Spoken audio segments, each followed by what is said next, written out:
കർണാടകയിലെ ഷിരൂരിൽ മണ്ണിടിച്ചിലിൽ കാണാതായ അർജുൻ അടക്കമുള്ളവരെ കണ്ടെത്താൻ ഡ്രഡ്ജർ ഉപയോഗിച്ചുള്ള തെരച്ചിൽ ഇന്നും തുടരും. ഡ്രഡ്ജിംഗ് കമ്പനിയുമായുള്ള കരാർ ഒരാഴ്ച കൂടി നീട്ടാൻ ജില്ലാ ഭരണകൂടം തീരുമാനിച്ചിട്ടുണ്ട്.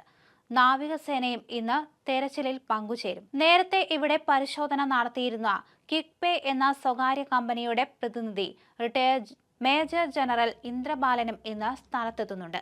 ഇന്നലെ ഗംഗാവാലിപ്പുഴയിൽ നിന്ന് കിട്ടിയ അസ്ഥി പരിശോധനയ്ക്കായി FSL ലാബിലേക്ക് മാറ്റിയിട്ടുണ്ട്. ഇത് മനുഷ്യന്റെ അസ്ഥിയാണെങ്കിൽ ഇന്നുച്ചയോടെ തന്നെ സ്ഥിരീകരണം കിട്ടും.